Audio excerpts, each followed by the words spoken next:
इस वीडियो में मैं बताऊंगी कि मुझे कब पता चला और कैसे पता चला कि सामने वाला इंसान मेरा ट्विन है और मैं एक ट्विन फ्लेम जर्नी में हूँ।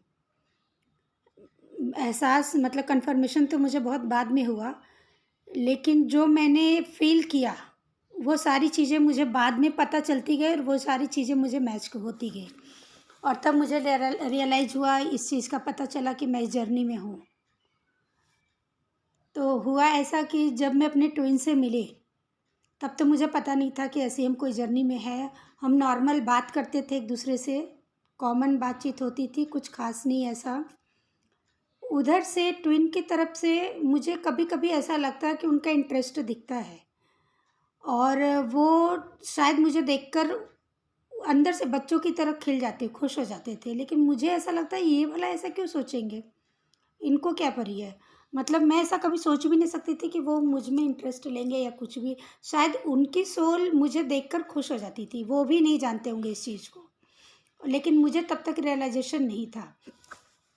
नॉर्मल बात करते थे और ये चीज़ मैंने कुछ अजीब सी चीज़ें नोटिस किया कि जब उनका कॉल या मैसेज आने वाला होता किसी भी काम के लिए, मुझे कुछ सेकंड पहले 10-20 सेकंड पहले मुझे पता चल जाता, रिंग आ रही है, आ रही है, मेरे फ़ोन तक पहुंच रही है, मैसेज आ रहा है, मेरे फ़ोन तक पहुंच रहा है। और जैसे ही ये मैं सोचती, मेरी थॉट कंप्लीट होती और रिंग, फ़ोन की रिंग बजती या फिर मैसेज का कंफर्मेशन मुझे मिलता।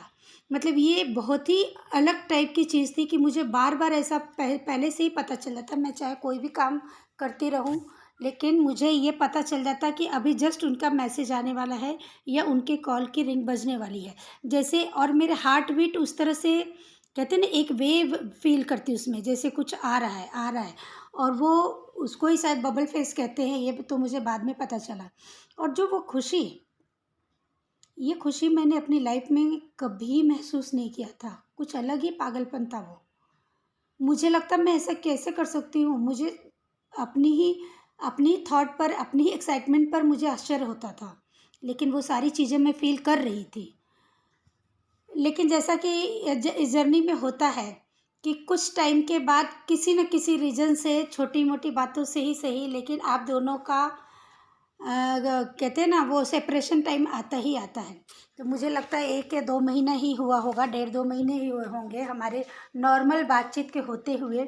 और वो खुशी अंदर अंदर फील होना स्टार्ट ही हुआ था कि, कहते हैं ना, ईश्वर ने वो वज्र का प्रहार कर दिया और एक छोटी सी बात पे ट्विन ने बातचीत बंद हो गई ट्विन के साथ।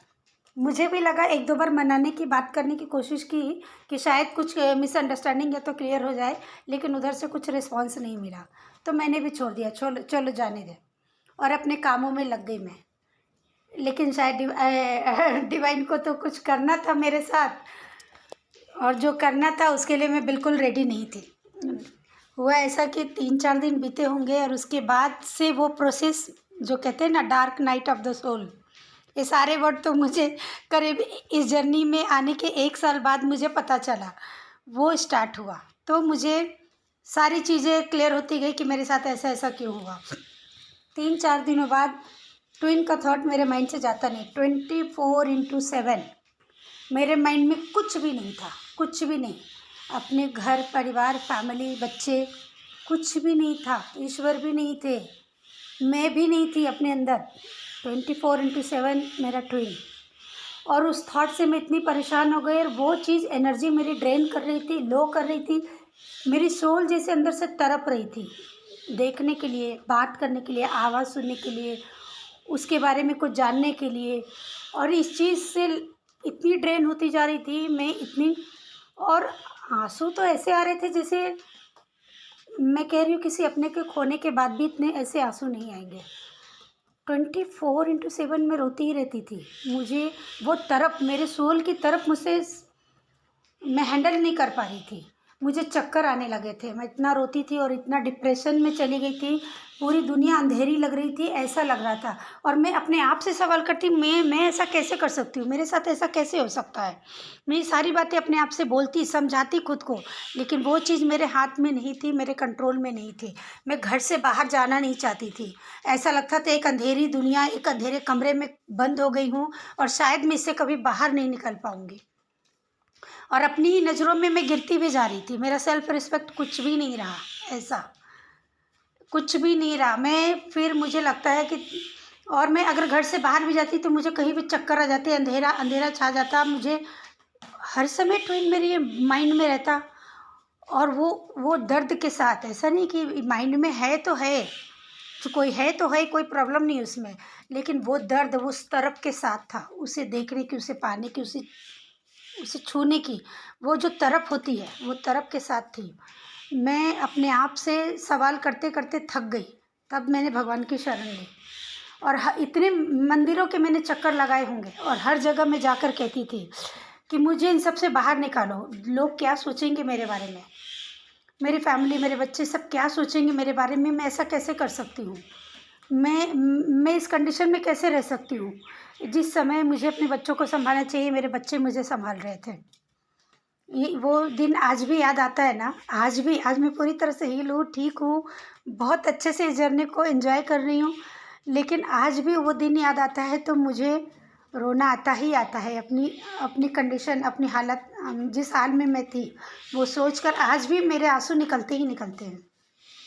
मेरे बच्चे ने मुझे बहुत संभाला, लेकिन कहते हैं ना, ईश्वर को जो करवाना था वो तो कराना था। उन्होंने भी अपने हृदय पे पत्थर रखा था शायद मुझे इस जर्नी में आगे बढ़ाने के लिए, क्योंकि मैं इतना ईश्वर को पुकारती थी, बोलती थी, मेरे मान सम्मान की लाज रखो। मैंने बचपन से लेकर आज तक कभी कुछ गलत नहीं किया है। मैं ऐसा कैसे कर सकती हूँ, किसी के लिए ऐसे तड़प सकती हूँ, किसी के लिए ऐसे, मैं ऐसे पागल हो सकती हूँ, मैं ऐसा कैसे करती हूँ। भगवान मेरे मान सम्मान की रक्षा कीजिए। मैं इस तरह की बातें भगवान से करती थी मैं। और मैं मंदिरों के इतने चक्कर लगाने, मैं आपको ये जर्नी बताते बताते भी मुझे रोना आ रहा है।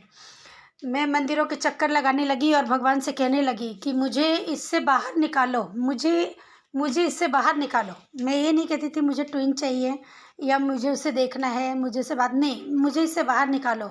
मैं डिज़र्व नहीं करती। मैं ये सारी चीज़ें जो मेरे साथ हो रही वो डिज़र्व। मैं रात भर सोती नहीं थी, और ना मेरे आंसू बंद होते, ना मेरी आंखें बंद होती। ऐसा लगता था जैसे इससे तो अच्छा मर ही जाती तो अच्छा था। वो दर्द, इस पीड़ा को वही समझ सकता है जो इस जर्नी में है। नॉर्मल जो लोग प्यार करते हैं, अफेयर होता है, या फिर जो इस तरह की नॉर्मल लोगों के रिलेशन होते हैं, उनकी कंडीशन ऐसी कभी हो ही नहीं सकती जिस कंडीशन में ये ट्विन जर्नी होती है, लोग फेस करते हैं। लेकिन भगवान की शरण में हर रोज़ जाने लगी और उनसे सवाल करने लगी क्या है ये, क्योंकि ड्रीम्स मुझे आने लग गए थे। अब ड्रीम्स में मैं अपने ट्विन को देखने लगी, और इस तरह के ड्रीम्स देखने लग गई कि मुझे कुछ समझ में ही नहीं आता। सबसे पहले तो मैंने तब देखा, पहला ड्रीम तो मैंने तब देखा कि जब ट्विन ने मुझसे बात करना बंद किया, और मैंने जब इस जर्नी का थोड़ा थोड़ा स्टार्ट हुआ, मेरे अंदर जो वो बेचैनी तरफ स्टार्ट हुई, तो मैंने देखा ड्रीम में कि मैं एक पैदल किसी दूर रास्ते पे चल पड़ी हूँ, जहाँ दूर दूर तक कोई भी नहीं है। उस रास्ते पे मैं और मेरे हाथ में एक सोप है। मैं समझ नहीं पा रही थी ये सपना मैंने क्यों देखा, जैसे क्या मतलब है, मेरे हाथ में सोप है, साबुन है, और मैं जर्नी पे निकल पड़ी हूँ। दूर दूर तक कोई रास्ता, कोई चीज़ दिख नहीं रही है। जैसे इतना समझ में आ रहा था कोई लंबी जर्नी पर निकल गई हूँ।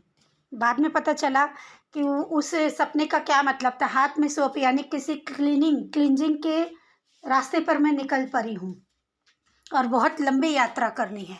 और ट्विन बीच बीच में मुझे दिखते रहते थे, लेकिन वो कभी भी मेरी तरफ नहीं देखते। मुझे जैसे मुझे देख कर भी ऐसा लगता उनको कोई मतलब ही नहीं मेरे से। और सपने में भी ये चीज़ देख करके मेरी सोल तरफ सी जाती कि ऐसा कैसे, जिसके लिए मैं इतना इस हालत में हूँ, उसको थोड़ा भी फ़र्क नहीं पड़ रहा है। ये सारी चीज़ें मैंने जितना फेस किया है, dark night of the soul जिसको कहते हैं वो कहीं सोच से भी कहीं ज़्यादा पीड़ादायक होती है। लेकिन इस जर्नी को कंप्लीट किया मैंने अपने आप ही, किसी की गाइडेंस नहीं ली मैंने। किसी की नहीं, भगवान से पूछा। भगवान ने सपने के ज़रिए एक एक स्टेप बताते गए कि मैं किस इस जर्नी में कहाँ तक पहुँची हूँ। आपको भी किसी के भी पास जाने की ज़रूरत नहीं है, कोई हीलिंग लेने की ज़रूरत नहीं किसी और से। सब कुछ खुद ही कर लेंगे। सिर्फ ईश्वर को पकड़ लीजिए, शिव भगवान शिव जी को पकड़ लीजिए, महादेव की शरण में जाइए, वो इस जर्नी में आपको पार पार करवा देंगे। किसी से कोई और, कहते हैं ना, क्लास लेने की, मेडिटेशन लेने की ज़रूरत नहीं है, ठीक है? क्योंकि ये सारी चीज़ें ना टाइम वेस्ट करेगी, पैसा वेस्ट करेगी।